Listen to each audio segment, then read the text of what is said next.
Առաջինը ծանոթացեք հրատապ լուրերին, բաժանորդագրվելով Ազատություն TV-ի YouTube-յան էջին։ Ամենօրյա լրատվական թողարկումներից, հարցազրույցներից ու օպերատիվ ուղիղ միացումներից բացի, մեր YouTube-յան ալիքում կգտնեք նաև բացատրական տեսանյութեր իրադարձության բուն պատճառների եւ հնարավոր ազդեցության մասին։ Այստեղ է նաև Ազատության նոր շարքը, անկախ Հայաստանի նորագույն պատմությունը, արխիվային բացառիկ նյութերով ու կադրերով։ Ազատության YouTube-յան համայնքին միանալու համար սեղմեք բաժանորդագրվել կոճակն ու ակտիվացրեք բոլոր հաղորդագրությունները ստանալու հնարավորությունը։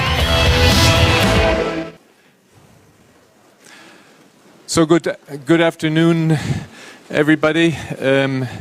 It's good to have you here. We have with us the presidents and Prime Minister of Azerbaijan, of Armenia and Georgia. And I didn't know this, but the president of Azerbaijan just told me that this is a historic meeting. This is for the first time in history that the three leaders of these countries meet.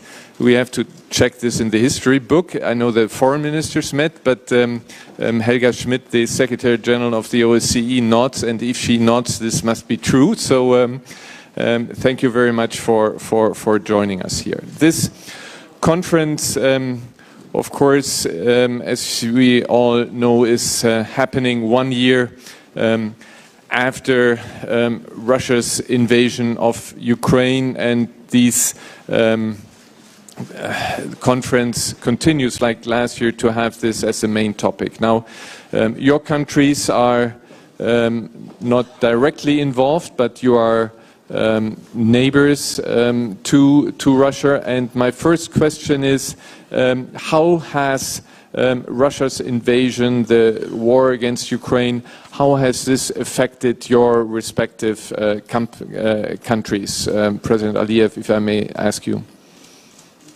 Well, I would say that there was not a direct impact on us. But definitely the general geopolitical situation has changed completely and probably will not go back to the time before Russian-Ukrainian war. So we can see some disadvantages with respect to trade cooperation with some traditional partners. At the same time, some advantages, especially with respect to connectivity projects. Azerbaijan for many years invested in creation of modern transportation and logistical infrastructure, and now the diversion of cargo transportation from Central Asia across Azerbaijan to Europe creates additional opportunities. But you know that we had our own war something more than 2 years ago, which lasted for 44 days. And we know what is war, we know what kind of devastation and suffering it brings to the peoples. Therefore, we, of course, want peace to be established in Eurasia.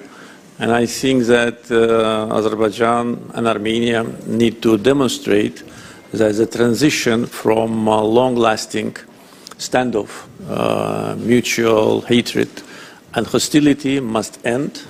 We are now working on peace agreement between Armenia and Azerbaijan. Hopefully we will conclude it sooner than later. And I think that could be a good example how countries which had serious historical disagreements can get together and turn the page of hostility.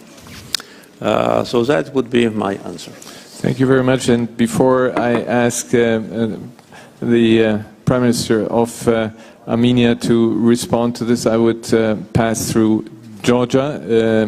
Georgia, of course, has these occupied territories, Abkhazia, South Ossetia. And what is the effect now for your country from the side of Russia?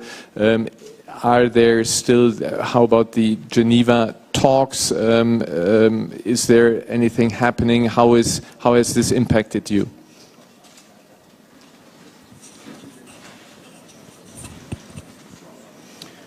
Thank you very much. First of all, thank you for organizing this panel discussion. I think this is very good initiative and historic meeting, as you mentioned, when the three leaders of the South Caucasus get together, and I think this is a great, already successful meeting, and thank you for organizing this discussion. When it comes to the war in Ukraine, of course, this is a big challenge for all of us. Since World War II, I think Europe and the world in general has not experienced such a big challenge. You know that in 2008 we had a war with Russia, and since then Russia occupies our historic territories, Abkhazia and South Ossetia. Russia has 2 military bases on our territory, and since then we have been facing lots of problems, challenges. But after we came to power in 2012, we have made lots of efforts in order to de-escalate the tension. De-escalate tension, and at the same time, of course, we have been very active on our European integration path. Georgia signed association agreement, deep and comprehensive free trade agreement with the European Union. We got the visa-free regime, and last year this was a historic decision when the European Council decided to give us a European perspective. So to respond to your question, how the war in Ukraine affects all of us, and Georgia, right now we all see that Russia is focused on Ukraine. It's a devastating war, and I have to say that we must do everything in order to stop this war. There is no alternative to peace, and I have to tell you that Georgia has been pursuing a peaceful resolution policy when it comes to the restoration of sovereignty and territorial integrity of our country. We have made it very clear that Georgia has a peaceful plan to restore its territorial integrity. I want to thank the OSCE, EU, US, and other participants who have been actively involved in the mediation process. You mentioned, Mr. Hoisgen, Geneva international discussions. This is the only platform that we have right now with the Russians. And so therefore, I must repeat again that this war must be stopped. We have seen this war and the effects of this war in our country in 2008. And a lot of people died, and we lost control on our territories completely. And as I said, Russia has military bases on our territory, and it's ongoing. It doesn't stop. I also want to mention that since 2008 war, we haven't seen any sanctions that were imposed on Russia. On the contrary, we saw that business continued as usual. Therefore, it was a very, let's say, bad signal. To conclude, I think the international community now must decide how we move forward, because if this war continues, it means more devastation, more killings of civilians. So therefore, once again, I want to repeat that our intention, our main, let's say, goal has to be to stop this war. Yes, I think you are absolutely right. The killing has to stop. But let me just briefly come back to your country. You mentioned 2008, and I was at the time advisor to the Chancellor, and it was a very, very difficult situation where we don't have to go into detail. But going back to 2008, may I ask you? At that time, we dealt with President Saakashvili, and we have seen alarming pictures, photos of President Saakashvili in a very delicate situation, and people are afraid for his life, and there's also a journalist who is in a different situation. I have the impression your country, that what is called in times of, in harsh times, in times where you have a war in the region, that it called for a national unity. And is this something, there is something where from the outside one has doubt that this is happening in your country, and As I said, President Saakashvili was a host, was a guest very often here at the Munich Security Conference, and as I said, these alarming pictures there, is there not a possibility so that he can get out and get some treatment in hospitals outside Georgia? Well, first of all, thank you for this question. I don't want to talk about and speculate about the health of President Saakashvili, who is now in a private hospital. I want the people to know that he arrived in Georgia. He came back in Georgia 2 years ago, actually more than a year and a half ago, October 1st, to be more precise. The idea of his comeback was to make another revolution in Georgia, to organize mass killings and bloodshed. He failed, and he ended up in jail. So he requested that we transfer him in private hospital. I don't want to bother the audience about the details, but since you asked this publicly, I have to respond. So he has been in the private hospital for more than 8 months, and the Georgian government has been providing maximum support, maximum comfort, all the privileges that other prisoners are not receiving. You mentioned the pictures and photos. I want to say that Mr. Saakashvili is a good actor. Georgian government has been doing everything we can, the maximum support. Again, I want to repeat. We even made proposal, offer to his family to bring any doctors from any hospital or from any country to provide medical, in case he needs medical support in Georgia. So this is my answer.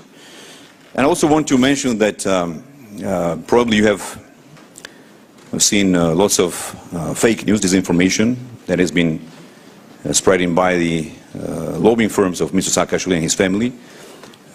For example, I want to give you just a fact. Last month it was disclosed that his family officially paid $1 million to launch an aggressive media campaign all around the world. So what you hear, what you see on the videos or on Facebook or social network does not actually describe the reality. So therefore, no one stands above the law. We are building a strong democracy in Georgia. We are building, strengthening democratic institutions. This is the understanding of democracy, I guess, that no one should be above the law. Saakashvili committed grave crimes, such as the killings of former banker Gerguliani. This was a famous case. Beating up to death former member of parliament, and many other cases, seizure of private TV channel Imedi, for example.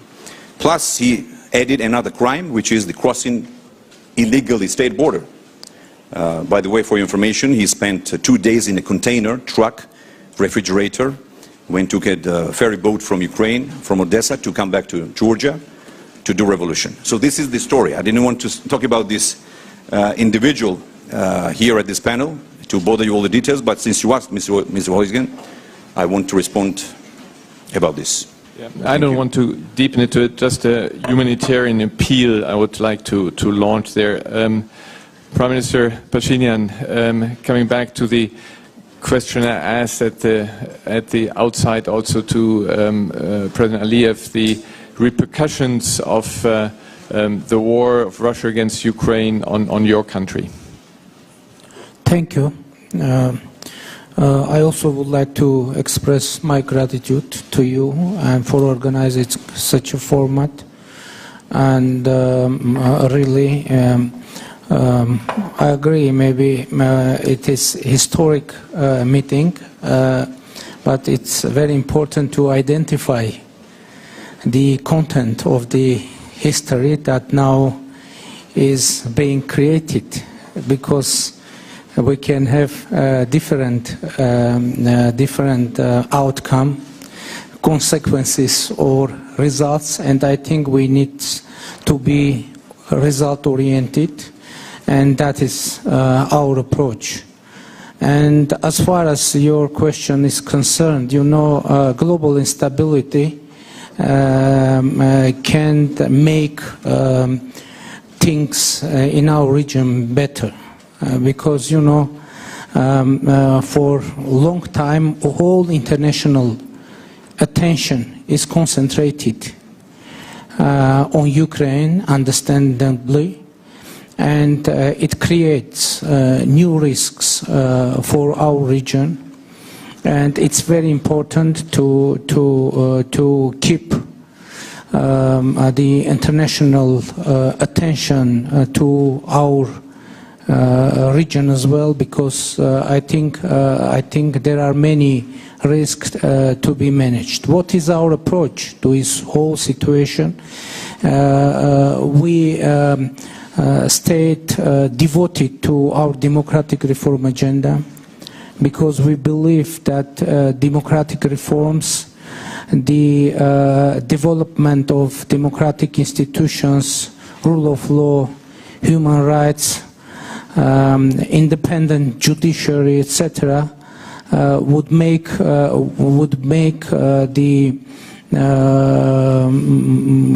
overall situation in our region better, and we think that it is a benefit for whole region for us to do a part of our part of the job. Yes, thank you very much. This leads me now directly to the Secretary General of the OSCE, Helga Schmidt. Wonderful to be here in your hometown in Munich. Now, the OSCE is an organization where the 3 countries are member of. By the way, an organization where Russia is still member of. What can the OSCE at this stage do to help also cooperation between the countries, to help to stabilize, to have the instruments that the OSCE has at its disposal at a difficult time for your organization? But what can you do to try to lower tensions and promote cooperation? Yeah, thank you. And I'm also very happy to be part of this meeting today. But I would, before I come to your question, Christoph, let me just say that we are also witnessing the impact of a horrible earthquake that is affecting Turkey and Syria. And I actually would like to start by paying tribute to all 3 of you, because you have been providing life-saving, very quick support. And I know, particularly I want to pay tribute to you, Prime Minister Pashinyan. I know your Foreign Minister was in Turkey, I think only a couple of days ago, meeting with his Turkish counterpart. And in the face of this tragedy, we actually may find a way to work together. And I think this is very important. But now, there may be no direct impact, as you said, President, when it comes to the war against Ukraine. But we know for sure is that there is really a very strong feeling of insecurity in the wider Black Sea region. And I think the only way forward is really keeping the processes, I agree with you, on the Geneva International Discussions, dialogues, but also regional cooperation. The OSCE, and this brings me to your question, has a mandate to promote regional cooperation, also to promote trade links, connectivity. I think that's very important. Now, it's very difficult to build sustainable peace, reconciliation. There are outstanding issues that need to be addressed related to the border, missing people, detainees, also mines. So this is why it's very important to use all the means we have, also on confidence building measures. For example, regional humanitarian demining efforts could be envisaged. We work a lot already with youth. Youth are the stakeholders of tomorrow, to bring together the leaders of tomorrow with all 3 countries. You will not be surprised to hear me say that women have to be part of all of that. But regional cooperation is important. I also am very supportive of the Brussels-led dialogue, I think, because it can deliver very concrete results, and also the implementation of the roadmaps agreed. In the end, it's about people. It's about conflict-affected people that deserve a better life for their future. Thank you. Helga, you mentioned also, Prime Minister Pashinyan, that you are helping in Turkey also now in the face of this horrible earthquake. Do you see a perspective that between Armenia and Turkey, what we have been looking for over many, many years, decades, that there is actually an improvement of relations? At some stage we were close to, again, getting rid of the blockade, and where do you stand there? Is there a perspective that out of this horrible crisis, this catastrophe, humanitarian catastrophe, something good may come out in your relationship? Thank you. Thank you. Deciding to send humanitarian aid and rescuers to Turkey, we had humanitarian motivations only because millions of people suffered next to us. But in the process, we see quite positive reaction from the Turkish government, and if this step will have political results as well, it's better. But our initial motivation, purely humanitarian, and as we announced, we are ready to provide as many humanitarian support as it is in our capacities, and we are ready to do that. As far as political dialogue is concerned, to be honest, before earthquake, we had political dialogue through the special envoys, and I believe that in reality this dialogue was very important. I mean, in the creating atmosphere where these decisions were made, and I believe that through this humanitarian conversation and communication, maybe the opportunities for concrete political decisions will be higher. Especially, Minister, you mentioned visited Turkey, and some political arrangement were mentioned there, and we are ready to go forward because we believe that really the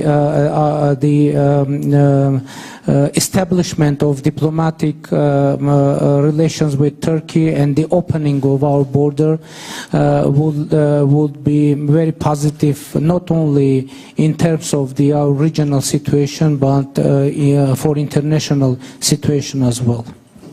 Yeah, let's hope that this comes out. We had originally the Turkish Foreign Minister Çavuşoğlu wanted to come here, but of course, due to the situation in the country, he had to stay home. But let's hope that this will lead to something, because this border was closed for far too long, and we have to come also to improvement for the relations there. Now, let me come to the elephant in the room, if you allow me. This is, of course, the question that President Aliyev alluded to at the very beginning, the war that started, is it 2 years ago already? And we see a situation which is still very critical.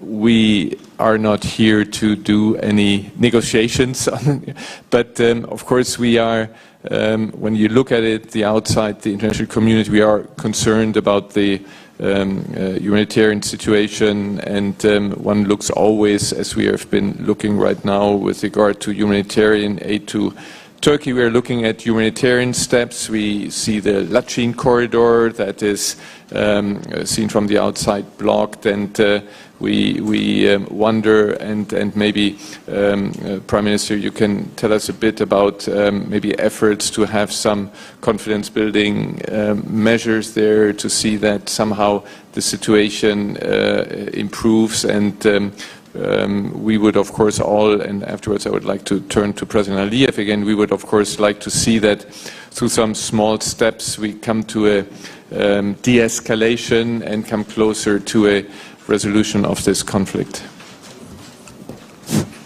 Thank you. You're right.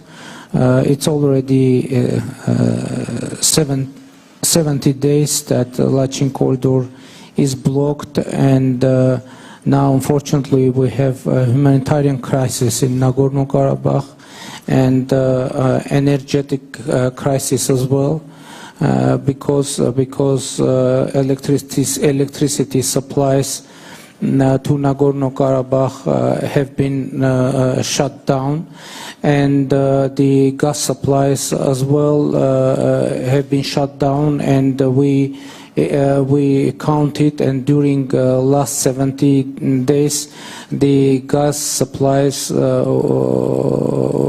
were cut at least 10 times, and it is the problem that should be addressed. And our position is that in the trilateral statement from the 9 November 2020, we have very precise provisions connected with Lachin corridor, and according to that statement, it is the obligation of the Azerbaijan and Russian peacekeepers to keep Lachin corridor operable. But now, unfortunately, we have a totally different situation. And I meant Lachin corridor as well, saying that international attention should be kept on this situation, because we are afraid that continuation of this situation can cause unturnable humanitarian consequences for Armenians in Nagorno-Karabakh. President Aliyev, as I said, we are not here. We cannot negotiate the substance of the agreement and how to come to a final conclusion. I think the President of the European Council has been working with you on this. We don't want to get into this. My question is just, do you see, because you were saying that we should use this opportunity now to come to a more stable situation, can you do some humanitarian gestures so that this blockade is being stopped, and the people that, according to what the Prime Minister is just saying, are in Nagorno-Karabakh, are living in very difficult circumstances? Is that something you can do as kind of a goodwill measure, confidence building, so that talks have a chance to succeed in with regard to the more substantial questions that, of course, are not resolved yet? As far as we understand, and in our communications with our American partners and partners from European Union, and also as far as I understood from today's trilateral meeting with Prime Minister Pashinyan, which was organized by Secretary Blinken, we have a common understanding that there should be a two-track approach to the situation in the region. First, Azerbaijan-Armenian peace talks track. Second, Azerbaijan's communications with Armenian population in Karabakh. Just for your information, the word Nagorno-Karabakh is no longer valid. This is actually the Russian word. Nagorno means mountainous.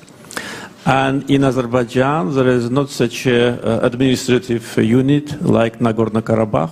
Therefore, of course, I would like to ask our partners to respect the sovereignty and constitution of Azerbaijan. There is a Karabakh region of Azerbaijan where there is an Armenian population.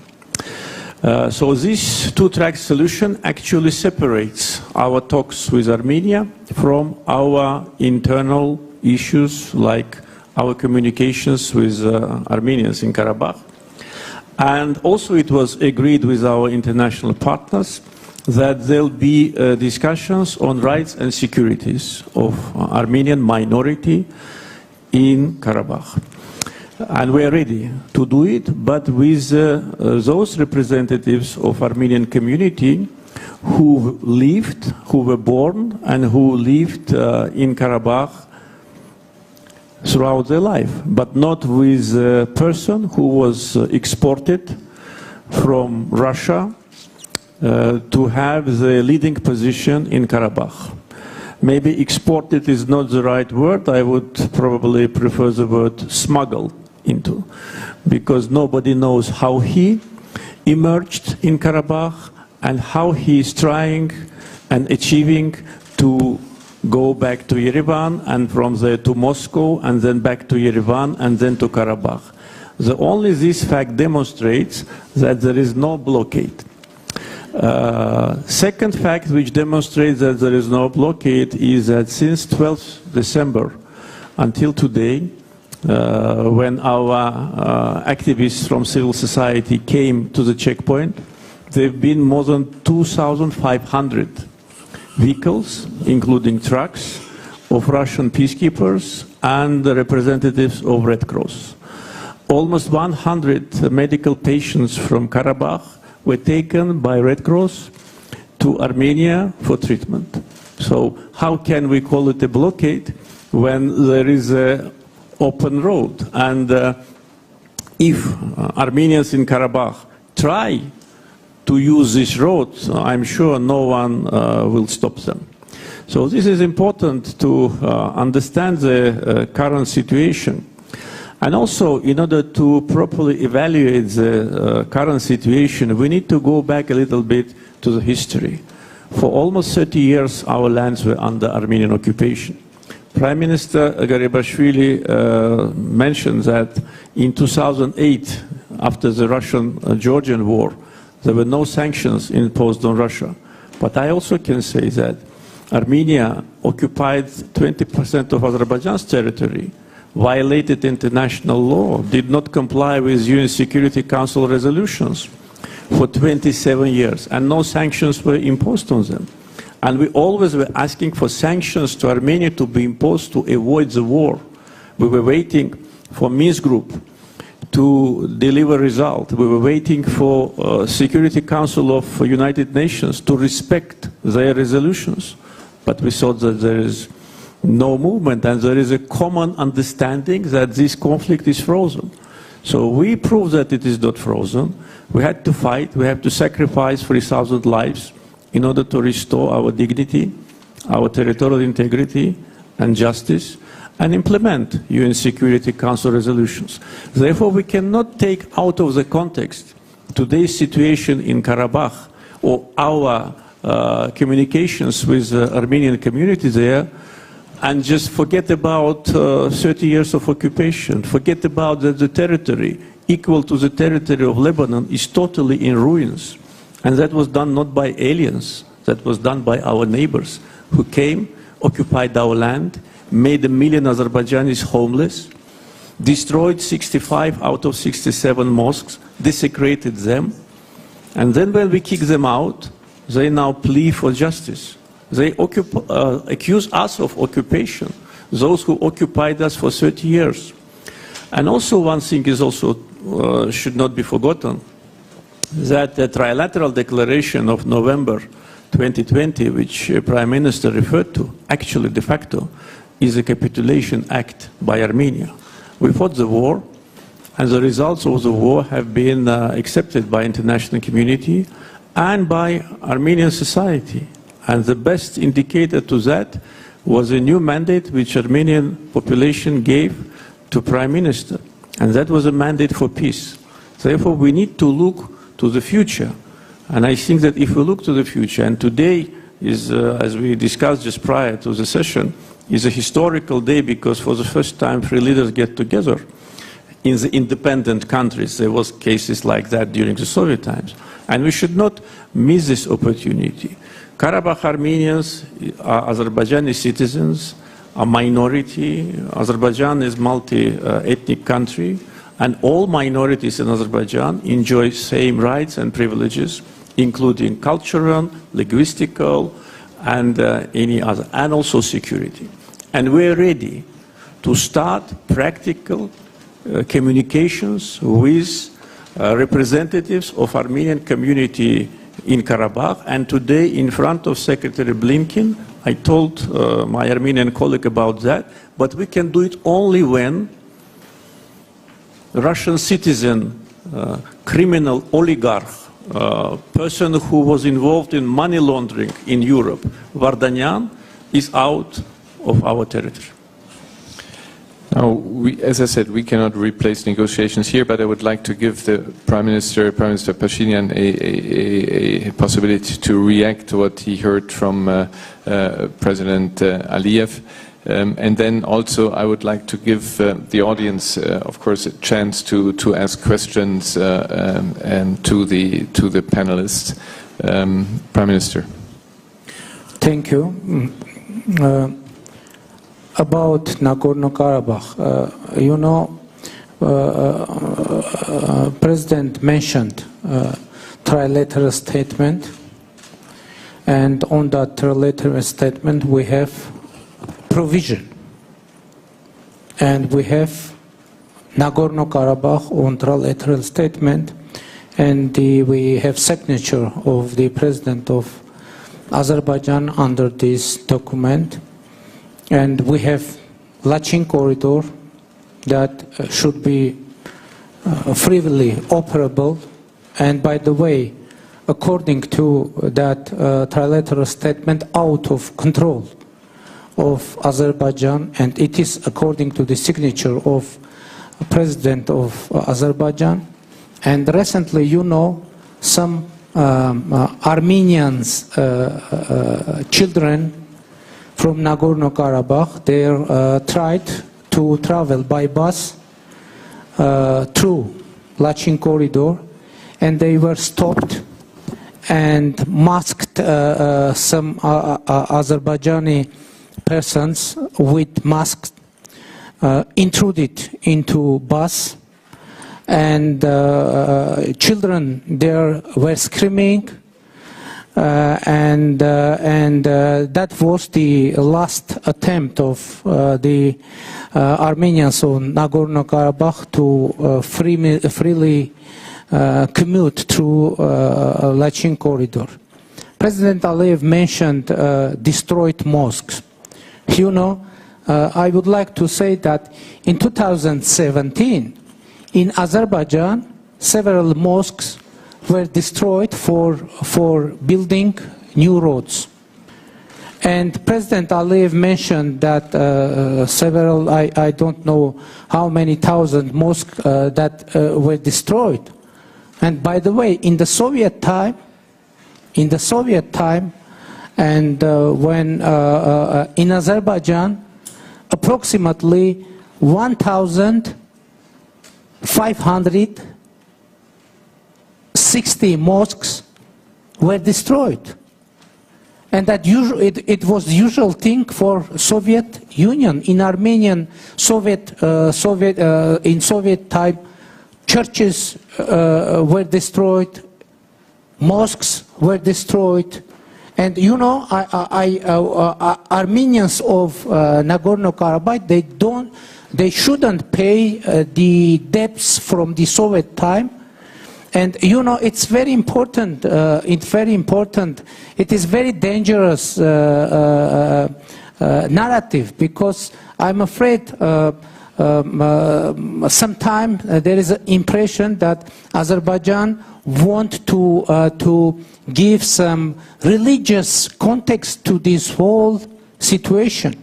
It is very dangerous. There is no any religious context in the conflict, and the proof is that that we have very good. And by the way, in our country, we have Muslim minority, and we have in our country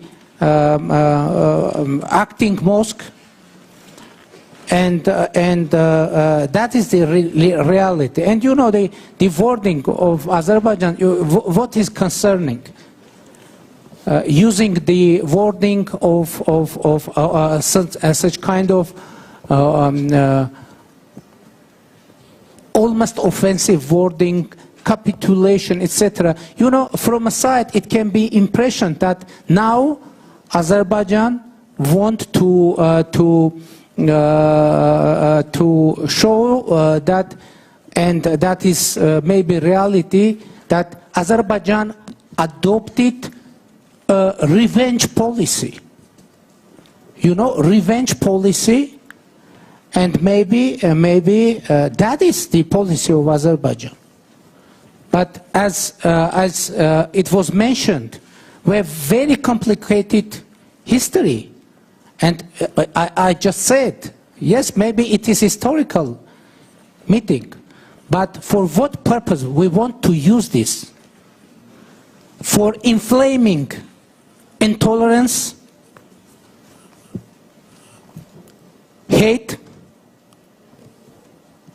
aggressive rhetorics in our region, or in opposite, we want to use this platform for making things better. We think that this platform vote to be used for constructive purposes. Of course, we can now tell many stories of enmity, but what is the meaning of our leadership? To deepen that enmity, or to use our capacities, our authorities, our mandates. I'm proud that I've been able, our government was able, even after the devastating war, to have free democratic elections in our country that was worldwide acknowledged as free, democratic, and transparent and competitive.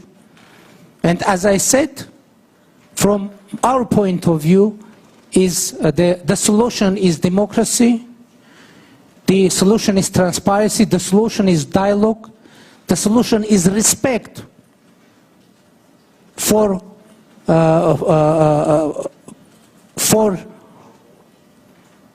all countries in our region, and we are ready to work to that direction. Thank you. No, thank you very much. We will not be able to go any deeper into this. Again, my appeal is what I said at the beginning, that maybe this will help a bit to have some confidence-building measures, to see to it that when the Lachin corridor is used by children, to get humanitarian aid, to get have people travel there, that this is possible, so that people don't have to suffer from the political differences that subsist there. Also, that they have access to energy. So this is only the appeal we can launch here from this podium. Now we have a few minutes left, and I would ask questions there.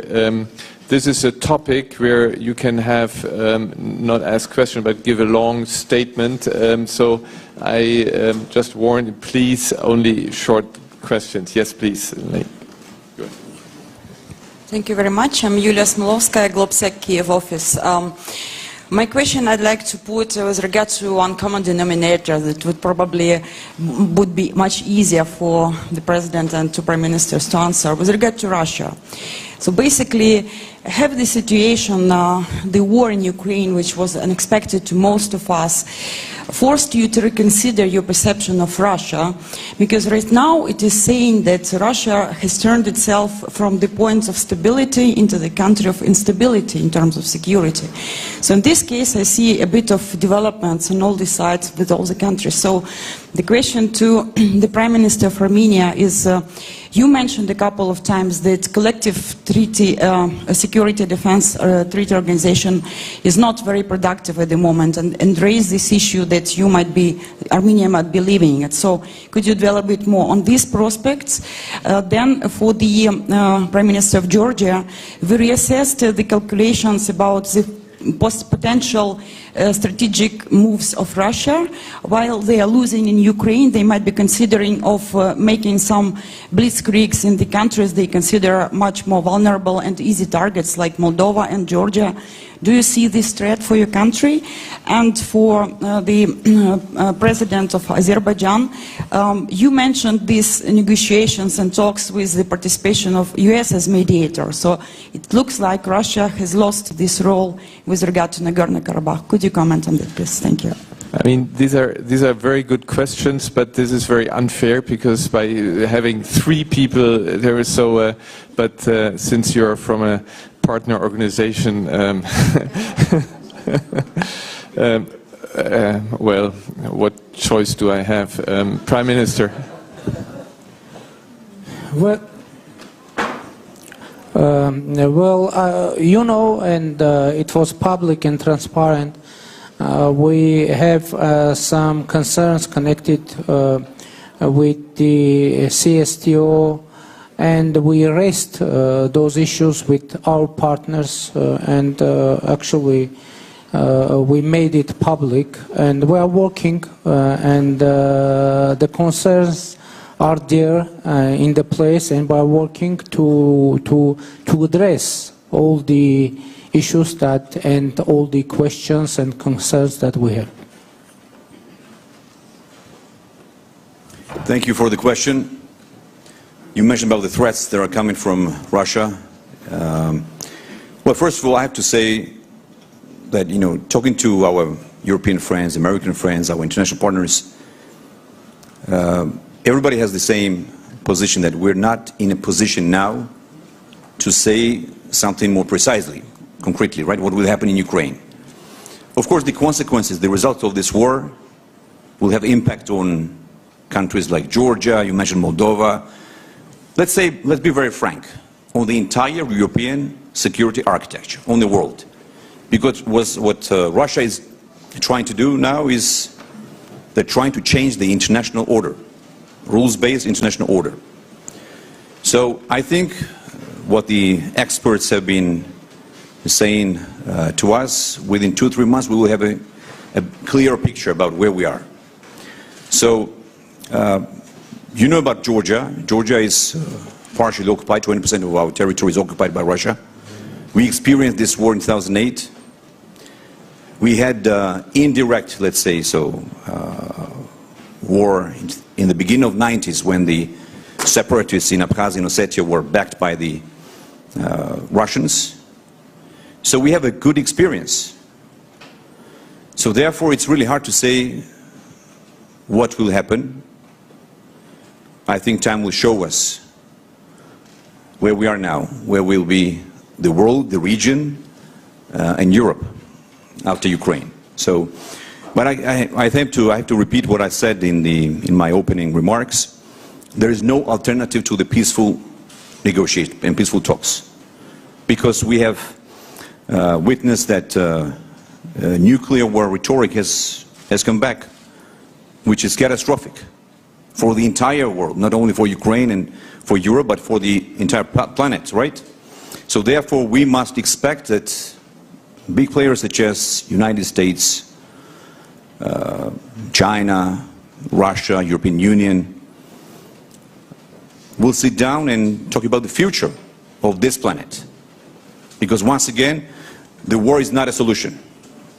Georgia is a small country with only 4 million population, again with our own challenges, but what we have managed to achieve in the last decade, this is the only peaceful period, this 10-year period, when we have been in power, we ensured peace and stability.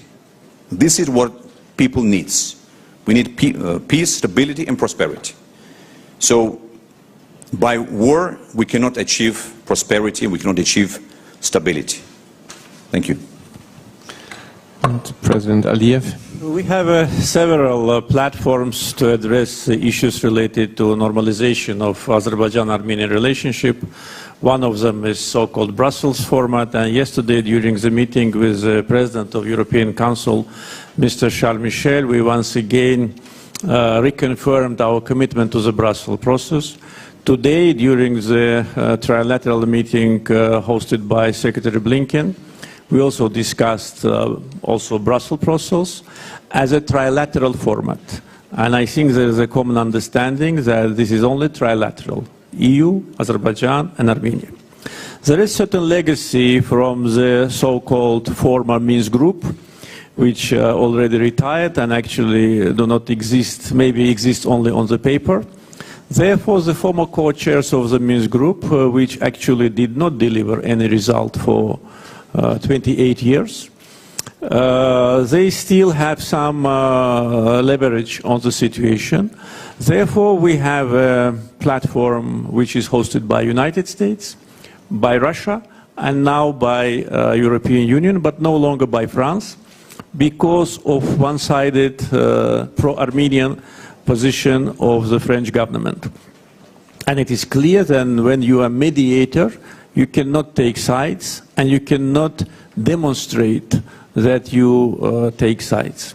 So this, I think, is the answer to your question. And above of that, I want to say that whoever will help both countries to come to an agreement, of course, will have the champion's medal. But with respect to the peace talks, you know, we can understand this position, but judging from our experience, I can tell you that peace talks sometimes last too long. We had peace talks for 28 years. Can you imagine, from 1992 until 2020?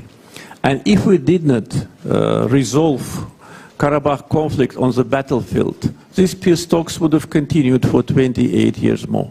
It was absolutely acceptable to Armenia because they wanted to seal the situation, to keep our lands under occupation forever.